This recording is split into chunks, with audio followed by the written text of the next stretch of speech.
অসমত আকৌ নতুনকৈ আহিছে অৰুণোদয় আঁচনি। পুৰণি নামবোৰ কৰ্তন কৰি নতুনকৈ দিয়া হ'ব 20 লাখ মানুহক অৰুণোদয় আঁচনি। তো বন্ধুসকল, এই ভিডিঅ'ৰ ডিসক্ৰিপশনত এটা লিংক দিয়া আছে। আপুনি সেই লিংকটোত ক্লিক কৰি আপুনি অৰুণোদয় আঁচনি সম্পৰ্কে সকলো বিষয় আপুনি জানিব পাৰিব। আপুনি নিজে সম্পূৰ্ণ বিষয় আপুনি দেখিবলৈ পাব। আপুনি সেই লিংকটোত ক্লিক কৰক আৰু সম্পূৰ্ণ বিষয় আপুনি জানি লওক। আপোনালোকে এই ভিডিঅ'টো সম্পূৰ্ণকৈ চাব।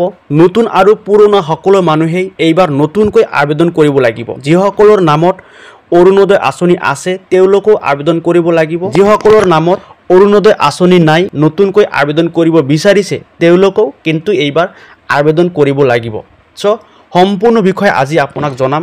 আপোনালোকে ভিডিঅ'টো সম্পূৰ্ণকৈ চাব। নমস্কাৰ বন্ধুসকল, আপোনালোকে কেনেকুৱা আছে? নিশ্চয় ভালে আছে। সো বন্ধুসকল, অসম চৰকাৰে আকৌ নতুনকৈ অৰুণোদয় আঁচনি লৈ আহিছে। বহু মানুহে এইবাৰ নতুনকৈ অৰুণোদয় আঁচনি লাভ কৰিব। কিন্তু এতিয়া আপুনি হয়তো ভাবিছে যে পুৰণা সকলে কিয় আবেদন কৰিব লাগিব। বন্ধুসকল, আপোনালোকে সকলোৱে গম পায় আপোনালোকৰ অঞ্চলত বা আপোনাৰ গাঁৱত এনে বহু মানুহ আছে যিসকল অৰুণোদয় আঁচনি পোৱাৰ যোগ্য, তেওঁলোকৰ উপযুক্ত নথিপত্ৰ আছে, তাৰ পিছতো তেওঁলোকে অৰুণোদয় আঁচনি লাভ কৰিব পৰা নাই। কিন্তু আকৌ এনেকুৱাও কিছুমান মানুহ আছে আপোনাৰ অঞ্চলতে আছে যিসকলে এই আঁচনি পোৱাৰ যোগ্য, ঘৰত ডাঙৰ ডাঙৰ গাড়ী আছে, ট্ৰেক্টৰ আছে, আৰ্থিক অৱস্থা উন্নত, তাৰ পিছতো তেওঁলোকে এই আঁচনি লাভ কৰিছে। সো এনেকুৱা সমস্যাবোৰ সমাধান কৰাৰ বাবে অসম চৰকাৰে নতুন এটা ব্যৱস্থা হাতত লৈছে, যাৰ বাবে আপোনালোকে নতুন আৰু পুৰণা সকলো মানুহেই আবেদন কৰিব লাগিব। অহা 15 ছেপ্টেম্বৰৰ পৰা আপোনালোকে অৰুণোদয় আঁচনি আবেদন কৰিব পাৰিব। আপোনালোকৰ অৰুণোদয় আঁচনি লাভ কৰিবলৈ হ'লে মাত্ৰ 3টা নথি লাগিব। বেংক একাউণ্ট, যিখন একাউণ্টত আপোনাৰ টকা সোমাব তেনেকুৱা এখন একাউণ্ট লাগিব।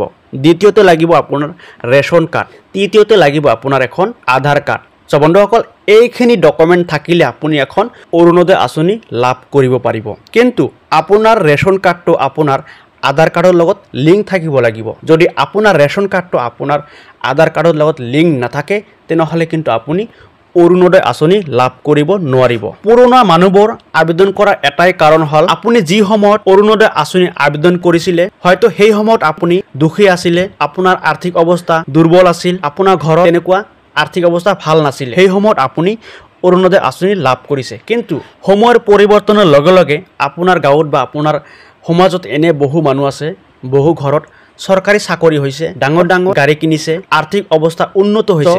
নতুনকৈ আবেদন কৰাৰ পিছত এই সকল মানুহৰ নাম কৰ্তন হৈ যাব। সো এতিয়া আপোনালোকে বহুতেই ভাবিছে যে মই নতুনকৈ আবেদন যদি নকৰোঁ তেনেহ'লে কেনেকৈ কেঞ্চেল হ'ব মোৰ নামটো। সো বন্ধুসকল, যদি আপুনি নতুনকৈ আবেদন নকৰে তাৰ পিছতো আপোনাৰ নামটো কেঞ্চেল হৈ যাব। অৰ্থাৎ যিসকল মানুহে এইবাৰ নতুনকৈ আবেদন কৰিব, নতুন আৰু পুৰণা যিসকল যোগ্য, এই লিষ্টৰ পৰা তেওঁলোকে সিলেক্ট কৰিব কোনসকল যোগ্য হয়। অহা ফেব্ৰুৱাৰী মাহৰ 1 তাৰিখৰ পৰা আপোনালোকে নতুন আঁচনি টকাবোৰ লাভ কৰিব। আৰু যিসকলে অযোগ্য, যিসকলৰ ঘৰত চৰকাৰী চাকৰি আছে, তেওঁলোকৰ অহা ফেব্ৰুৱাৰী 1 তাৰিখৰ পৰা আপোনাৰ একাউণ্টত টকা সোমোৱা বন্ধ হৈ যাব। সো বন্ধুসকল, আপোনালোকে অতি শীঘ্ৰেই আপোনাৰ নথিপত্ৰবোৰ ৰেডি কৰক।